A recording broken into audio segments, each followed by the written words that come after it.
हजुर नमस्कार। नमस्कार बाबु। आराम हुनुहुन्छ? एकदमै आराम छु। दिनचर्याहरू अहिले कसरी बिताइरहनु भएको छ?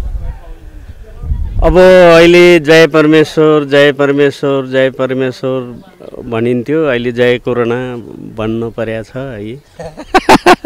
जय परमेश्वरको ठाउँमा अहिले जय कोरोना पुग्यो। जय कोरोना, तिमीले अब दुःख नदेऊ। संसारभरि बसेका प्राणीहरूलाई कसैलाई पनि दुःख नदेऊ। तिमी शान्त भएर जाऊ। तिमी जहाँबाट सृजना भएको थियौ, जहाँबाट तिमी बढ्या थियौ, फल्या थियौ, त्यही गएर तिम्रो अन्त्य होस् भनेर त्यसैलाई प्रार्थना गर्नु परेको छ। यहाँ त चर्चित हाँस्यव्यङ्ग्य कलाकार हुनुहुन्छ, धेरै दर्शकहरूले चाहिँ नि मन पराइसक्नु भएको छ। यहाँका हरेक श्रृङ्खलाहरू, हाँस्यव्यङ्ग्य टेलिश्रृङ्खला, मेरी भाषैदेखि लिएर हरेक कुराहरू अहिले आम श्रोताहरूलाई चाहिँ कसरी मनोरञ्जन गराइरहनु भएको छ? होइन, अहिले त अब मेरी भाषैको अस्ति एउटा नयाँ एपिसोड सुरु गरौँ भनेर डाइरेक्टर मोहनराज श्रेष्ठ, निर्माता सोम धितालज्यू, मिडिया हबका उहाँले अनि हामी सुरवीर पण्डित दारिबा गरौँ भनेर रेडी भएको थियौँ। भोलिपल्ट गर्ने भनेर बेलुका सबैजना रेडी भयौँ। अनि भोलिपल्ट उदयपुरमा त्यो घटना घट्यो।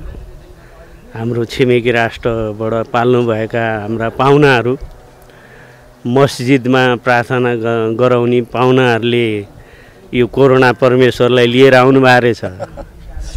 त्यसले गर्दाखेरि चकनाचुरै भयो। त्यो अब यस्तो हालतमा हामी अहिले नगरौँ भनेर अब दर्शकहरूलाई नि क्षमा माग्नुपर्छ। अब गर्न सकिएन।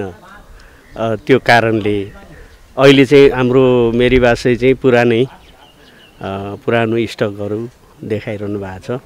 अब आशलाग्दो कुराहरू आएको छ। इटाली जहाँ धेरै पीडित थिए, स्पेन, जर्मन, उहाँहरूले चाहिँ अलिअलि खोल्ने अब त्यहाँको यो कोरोना परमेश्वरको त्यो एट्याक चाहिँ अलिक कम बिस्तार मैले प्रार्थना गरे अनुसारै उहाँहरू अलिअलि कोरोना चाहिँ ब्याक गएको जस्तो महसुस भएको छ न्युजमा हेर्दाखेरि। उहाँहरूले बिस्तारै खोल्दै हुनुहुन्छ। र हाम्रो यो माटो, यो परमेश्वर, म यो माटोलाई एकचोटि ढोगेर भन्छु, यो माटोले आजको दिनसम्म यो कोरोना परमेश्वरले हाम्रो प्राणीको प्राण चाहिँ लिया छैनन्। त्यो चाहिँ प्रार्थना उनले सुनिदिएका हुन् कि सुनुन् पनि है। अब परमेश्वरहरूसँग नि प्रार्थना छ। हाम्रो माटोमै भगवानको शक्ति मिलेको छ भन्ने पशुपतिनाथको देवादिदेवको एउटा जन्मस्थल, उत्पत्ति स्थल पशुपतिनाथको कृपाले पनि हुनसक्छ। र फेरि हाम्रो यो माटोमा जन्मिएका हामी मानवहरू चाहिँ संसारको लागि उदाहरण पनि बनेका छन्। पुर्खाहरूले वीरताको एउटा पनि दिएका छन् उदाहरण। र अतिथि देवो भव, हामी पाहुनालाई देवता नै मान्छौँ। र यो कोरोना पनि हाम्रो पाहुना नै मानेका छौँ हामीले, होइन, परमेश्वर नै मानेका छौँ। यिनलाई हामी यसरी नै श्रद्धा, एकदमै श्रद्धा गरेर हामी सबैले अब बिदावारी गर्ने बेला आइसकेको छ। बिदावारी हुन्छ हाम्रो माटोबाट पनि भन्ने आशा छ। र अब फेरि आफ्ना दर्शकहरूलाई आफूले सकेको, आफूले जानेको त्यो त गर्नै पर्छ। यसैमा 40 वर्ष पुरा भयो है। यही क्षेत्रमा लागेर जे जति जानिएको छ, जे जति गर्न सकिन्छ आफ्नो उसले भ्याएसम्मको हामी प्रयास गर्छौँ। हाम्रो टिम रेडी छ, मेरी भाषैको टिम रेडी छ। र यो अब केही दिनमा अब सरकारले पनि सरकारको अहिले अलिकति किचलो, आफ्नै किचलोले गर्दाखेरि यो लकडाउन नखोल्या जस्तो लागिरहेछ। अब यो किचलो 1-2 दिनमा आजै बैठक बस्ने कुरा छ, होइन। त्यो बैठकले अलिकति मनमुटावहरू भएका छन्। दिग्गज त्यागी नेताहरू छन् सबै। अहिलेका प्रधानमन्त्री पनि त्यागी महापुरुष हुनुहुन्छ। त्यस्तो त्यागी महापुरुषले यो राजनीतिक यो सामान्य यो किचलो त पहिलेदेखि हामीले देख्दै आएको हो। यो सामान्य किचलो मिलाउलान् जस्तो लाग्छ मलाई। त्यहाँ धेरै त्यागी पुरुषहरू हुनुहुन्छ, महानायकहरू हुनुहुन्छ यो नेकपामा। धेरै सङ्घर्ष, धेरै दुःख, धेरै पीडा देखेर भोगेर आएका व्यक्तित्वहरू भएको ठाउँमा आत्तिनुपर्ने कुरा चाहिँ छैन। तर केही चाहिँ अलिकति गन्जागोल, अलिकति निराशा चाहिँ यो आयो। यसले गर्दाखेरि पनि यो लकडाउन अलिकति लम्बिया जस्तो लाग्छ। यो सेटलमेन्ट भएपछि कोरोना परमेश्वरलाई बिदावारी गरेर हामी फेरि हाम्रो सहज जीवन एकदमै यो रफ्तार लिएला। अब हामी थोरै राजनीतिका कुरा, धेरै कलाकारिताको कुरा गर्ने सन्दर्भलाई अलिकति अगाडि बढाउँछौँ। अब कलाकारिताको सन्दर्भमा अगाडि बढाउँदै गर्दा आम श्रोताहरू, दर्शकहरूको चाहिँ भनाइ के छ भने दारी बासँग चाहिँ राम्रो खालको सम्बन्ध गाँसेको, मेरी बासीसँग राम्रोसँग सम्बन्ध गाँसेको एउटा चर्चित कलाकार, त्यसमा चाहिँ गोक्ते काजीको रोल खेलेको चाहिँ कलाकार हुनुहुन्छ। उहाँको तर्फबाट अलिकति मनोरञ्जनात्मक पनि केही गइदियोस् न, त्यो तपाईँहरूले लिइदिनुहोस् भन्ने खालको कुराहरू छ। यहाँको तर्फबाट अलिकति थोरै दर्शकलाई केही मनोरञ्जन दिन सक्नुहुन्छ? होइन, अब त्यो मेरो अब यो मेरी बासैकै कुरा गर्दाखेरि मेरा आदरणीय मित्र एकदमै अन्तरङ्ग, अब त्यसको कुनै शब्द नै छैन। दारीबा सुरवीर पण्डित मेरो एकदमै श्रद्धेय व्यक्तित्व, मित्र, मेरो सहकार्य, सहपाठी।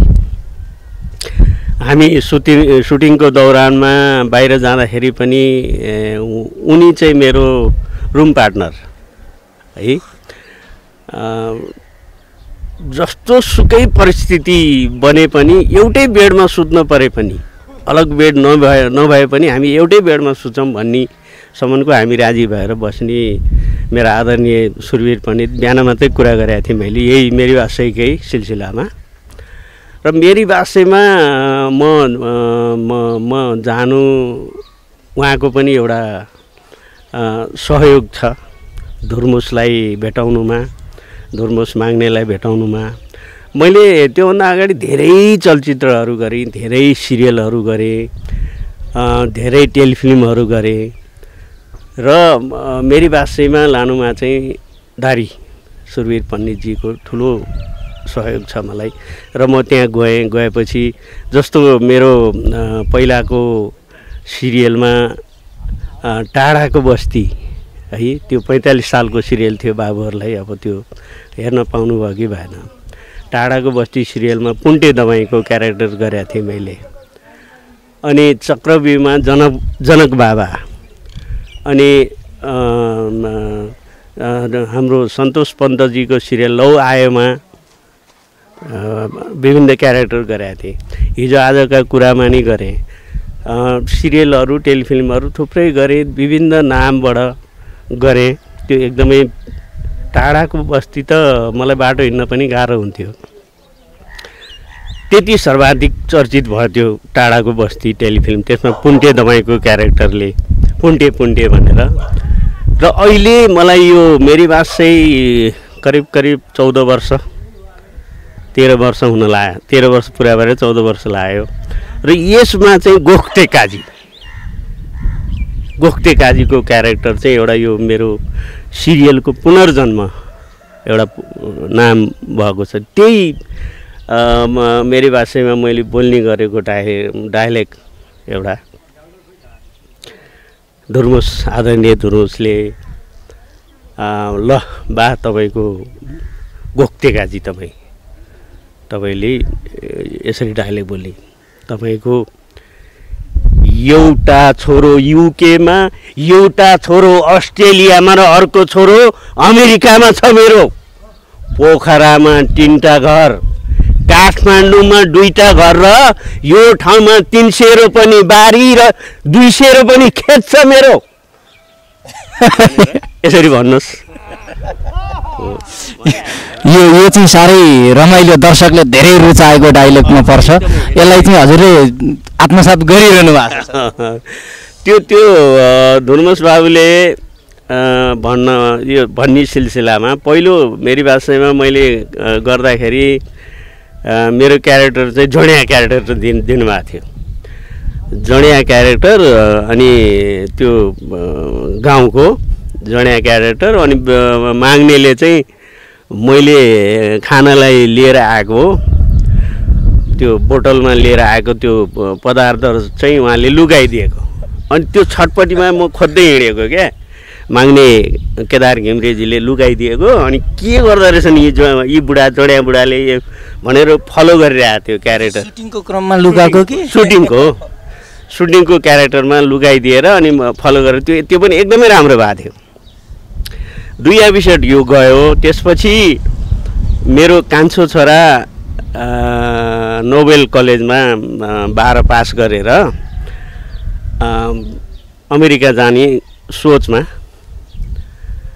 गरेका थिए अनि जाँदाखेरि चाहिँ भोलिपल्ट सुटिङ थियो अनि मैले घरमा यहाँ घरमा गरेँ त्यो दिन ल भोलि पुतली सडकमा जाउँला नि त 4 बजेतिर त्यहाँ बोलाउनु भएको छ कन्सल्टेन्सीमा भनेर भने छोरालाई। अनि भोलिपल्ट बिहानै सुटिङ अब 4:30 बजे जडीबुटी पुगेर त्यहाँबाट सुटिङमा यो डोलेश्वरमा सुटिङ हुन्थ्यो हाम्रो मेरी बासैको त्यति बेला। अनि गएँ सुटिङ गएपछि धुर्मुसलाई मैले भने बाबु मलाई आज अलि चाँडै सुटिङ सक्दिनु मिल्छ भनेर भन्दाखेरि किन र बा भन्नु मेरो छोरा त्यहाँ कन्सल्टेन्सीमा जानुपर्छ मैले लगिदिनु छ त्यहाँ सरलाई भेट्नुपर्छ बुवाले भनेको छ छोराले ल हुन्छ कहाँ किन र भनेर अमेरिका जाने तयारीमा छ भने ए हो ल हुन्छ भनेर मेरो 2:30 बजीतिर सुटिङ सिधाइदिएँ र म आएँ छोरालाई मैले अनि उहीँ पुतली सडक आउनु भनेको थिएँ भेटाएँ गएँ। अनि अर्को हप्ता सुटिङमा उनले यो रोल पनि तपाईँको जडियाको क्यारेक्टर होइन अब तपाईँ चाहिँ गोख्ते काजी है बा गोख्ते काजी तपाईँले चाहिँ यसरी गर्ने भनेर अनि यो एउटा छोरो यो के यो अलि रमाइलो धेरै दर्शकहरूले दोहोऱ्याएर पनि कतिपय तेह्राएर पनि सुनेको हेरेको डायलग पनि छ। विशेष गरी यो डायलग चाहिँ यसको श्रेय चाहिँ कसलाई दिन चाहनुहुन्छ अथवा यो आफै हजुरले यो राख्दै भन्नुभयो कि सीताराम कटेल धुर्मुसले उहाँले रोज्नु? हाम्रो सीताराम बाबुले नै धुर्मुस र माग्ने दुइटैले यसरी बोल्नुहोस् बा यो तपाईँको क्यारेक्टर अब काजी गाउँको काजी एउटा गोख्ते काजी भनेर उनीहरूले नाम गरेर अब अहिले एउटा छोरो युके भने त्यो चाहिँ मिलेन अमेरिका कान्छो छोरा मिल्यो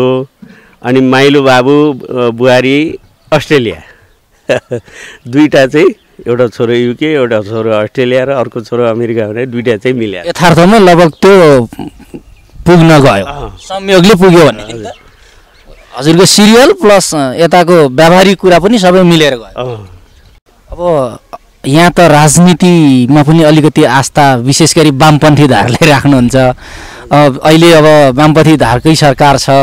अब यसमा चाहिँ कलाकारहरूलाई कस्तो खालको नयाँ योजनाहरू वामपन्थी सरकारले ल्याएको छ? कोरोनासँग सम्बन्धित हजुर त यो ओडामा हुनुहुन्छ आफ्नो ओडामा पनि यो सरकारले यो ओडाले के गरिरहेछ यसको बारेमा पनि थोरै कलाकारिताकै हिसाबबाट होइन। अब वामपन्थी सरकार अहिले अब एउटा स्वर्णिम समय स्वर्णिम युग है देशको लागि जनताको लागि दुखी गरिब जनताको लागि एउटा गर्ने काम गर्ने उदाहरणीय बन्ने एउटा अवसर अहिले आएको छ। यसलाई अब राम्रोसित अगाडि पनि बढ्या छ र कलाकारको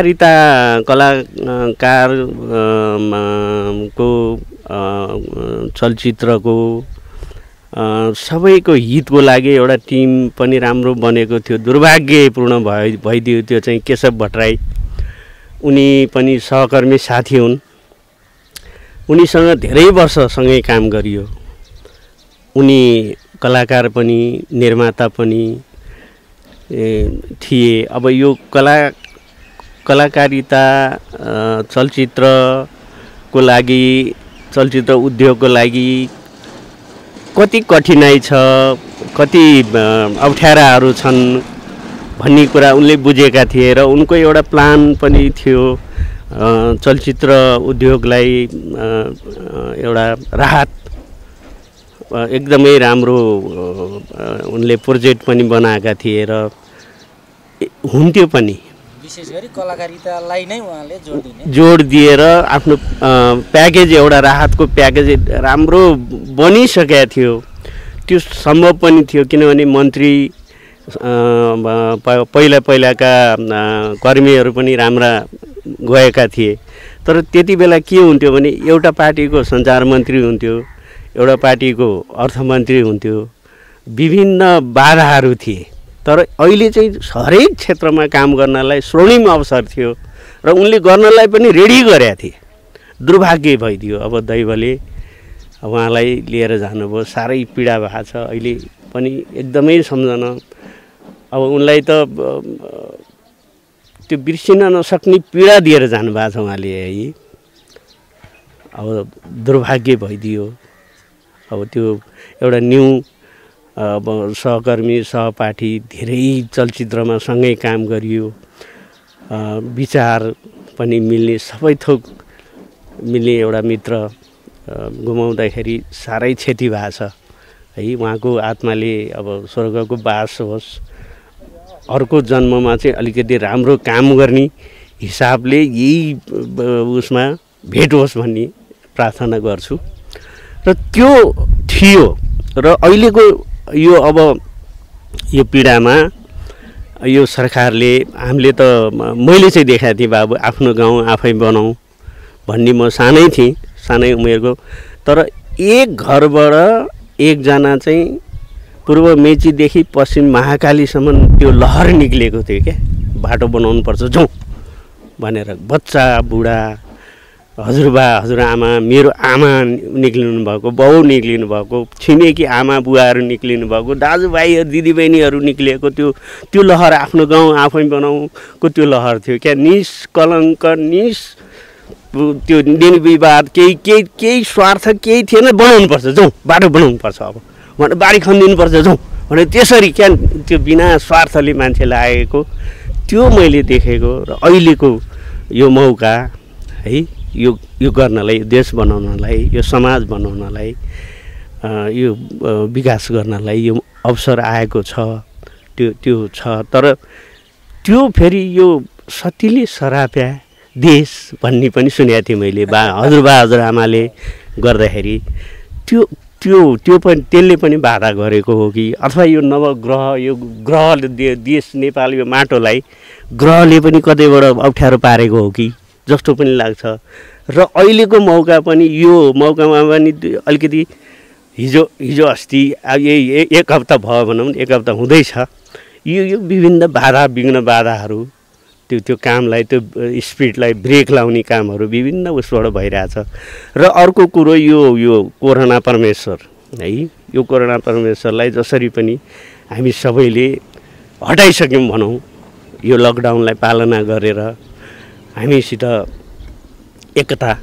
एकताको जस्तो भुइँचालोमा पनि हामीले एकता प्रस्तुत गर्न सक्यौँ यो कोरोनालाई पनि अहिलेसम्म केही 2-4 जनाहरू अलिकति त्यो भणुवा टाइपको लाग्छ क्या 2-4 जना केही बाहेक सबैले साथ दिएका छन् हैन यत्रो 3 करोडमा 2-4 जना देखिया छन् र अरू सबैले साथ दिएका छन् एकताबद्ध भएर यो कोरोना परमेश्वरलाई हामीले हटाइसक्यौँ हैन नै सक्यौँ अब र अब यसलाई बिदा गरेर यो विकास अब अहिले यहाँ हामी यही म 8 नम्बर वडा यो अब मेरो घर चाहिँ बाबु उतापट्टि फर्केपछि मेरो घर हो यो ठाउँ चाहिँ एउटा हाम्रो कालु बुढासाइनी भन्ने छन् यो गाउँकै एकदमै प्रिय भाइ उनकोमा हामी यसो यही सामाजिक दूरी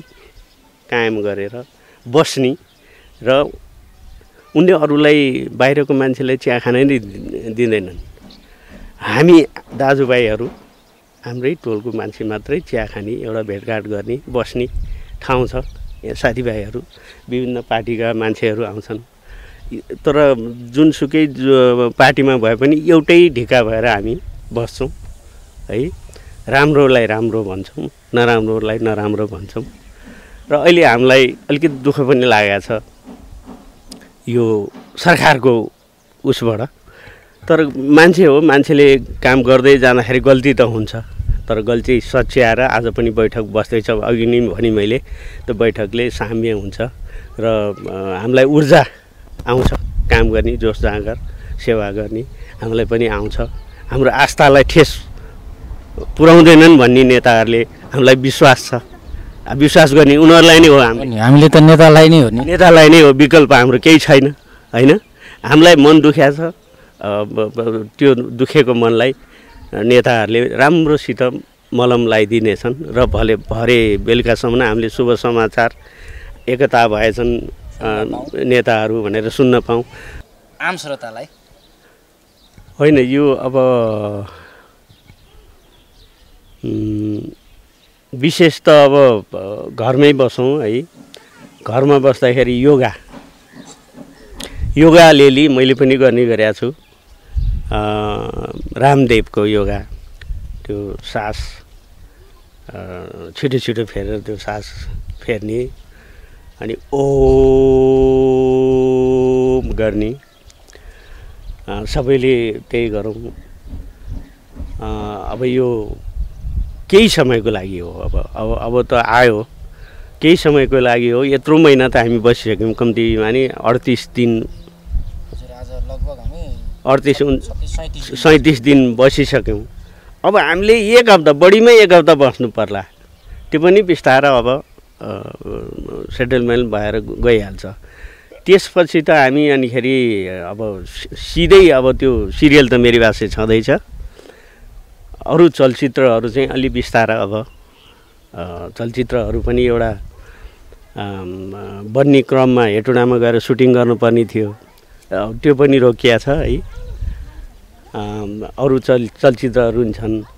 एउटा हलो काशीराम चलचित्र तयार छ, दिलीप रायमाझीसँग माइलो बाको क्यारेक्टर गरेको छु मैले। अनि त्यो चलचित्र रेडी थियो, अब देखाउनलाई पालो पर्खिरहेको थिएँ। अब त्यो पनि आउनेछ। अरू चलचित्रहरू पनि भइ नै हाल्छन्। र अहिले चाहिँ अब यही अब कोरोना परमेश्वरले नै अलिकति मनलाई अलिकति त्यो आउँदो रहेछ क्या डर, त्यो मानसिकता चाहिँ अलिकति यतैतिर ध्यान दिइरहेको छु मैले। यही कोरोना परमेश्वरलाई कसरी हटाउने, कहिले मुक्त हुन्छौँ भनेर यतातिर लागिरहेको छु। र यहाँहरूलाई चाँडै नै अब यहाँहरूमाझ आफ्नो केही प्रस्तुतिहरू लिएर हामी आउँछौँ। बिहान पनि कुरा भएको थियो, मैले भनिहालेँ हाम्रो दारीवासी त अब गर्नुपर्छ भन्ने कुरा भएको छ। अब सुटिङ गर्नलाई पनि जान हामी रेडी थियौँ र अब सुटिङमा 15-16 जना हुन्छौँ हामी, 17-18 जना नै हुन्छौँ कहिले। अब त्यहाँ जाँदाखेरि त्यो गाउँमा निर्धक्क भएन क्या। अब हामी विभिन्न ठाउँबाट छौँ, एकै ठाउँमा होइनौँ, एउटै परिवार होइनौँ, एउटै परिवार भइदिए ग्यारेन्टी लिएर हामी जान्थ्यौँ, व्यवस्थापकीय हिसाबले नि सजिलो हुन्थ्यो। अब विभिन्न ठाउँका छन्, विभिन्न उनीहरू कतै काम गर्नु पर्यो, काम नगरी खान पाइँदैन र विभिन्न काममा जानेहरू मान्छे जम्मा हुँदाखेरि त्यो ठाउँलाई पनि अलिकति हामीलाई जान अप्ठ्यारो भयो। अब त्यहाँ हाम्रो कारणले फ्याट एउटा केही देखियो भने त त्योभन्दा ठुलो अपराध त केही हुन्छ र, त्यसले गर्दाखेरि पनि हामी जान सकेका छैनौँ। सुटिङमा बोलाइरहनु भएको थियो, आउनुहोस् तपाईँहरू गर्नुहोस् पनि भन्नुभएको थियो, तर हाम्रो मनले नै मानेन। हाम्रो कारणले गर्दाखेरि त्यहाँ केही भइदियो भने त के गर्ने भनेर त्यो सोचिरहेछौँ। अब यो अहिले मैले डबिङ पनि सिद्धियो चलचित्र। अब यो यही जेठको पहिलो हप्तातिर रिलिज गर्ने तयारी थियो। अब यो कोरोना परमेश्वरले गर्दाखेरि सम्पूर्ण नै चटै भयो। अब कति चलचित्रहरू त त्यो रिलिजको लागि विज्ञापन गरेर 30 लाख खर्च गरेर रेडी भएका 4वटा चलचित्र अब यो चैतदेखि नै लाग्ने थियो, त्यो पनि ब्रेक भयो। अब यो मैले अहिले गरेको यो हलो काशीराम, यसमा चाहिँ रिम विश्वकर्माजीले निर्देशन गर्नुभएको छ, उहाँको लगानी पनि छ यसमा। र यसमा दिलीप रायमाझीजी मेरो आदरणीय कलाकार, एकदमै मेरो हृदयमा बस्ने कलाकार, उहाँसँगै छ, उहाँ पनि हुनुहुन्छ त्यसमा। अनि आमाको क्यारेक्टरमा कालीबुढी माग्ने कि आमा भनेर चिनिनुहुन्छ, उहाँ पनि हुनुहुन्छ। मैले चाहिँ माइलो भएको क्यारेक्टर गरेको थिएँ। अब त्यो काशीराम चाहिँ दिलीप रायमाझीजी गाउँमा एकदमै अब चोर क्यारेक्टर के, जे पनि चोर दिने, त्यही सिलसिलामा गाउँले जम्मा भइरहेछन्। त्यो काँसे डाकाले मेरो लैनु दुनु भैँसी पनि चोर्यो, बिउलाई छुट्याएको डडाक भाले पनि चोर्यो।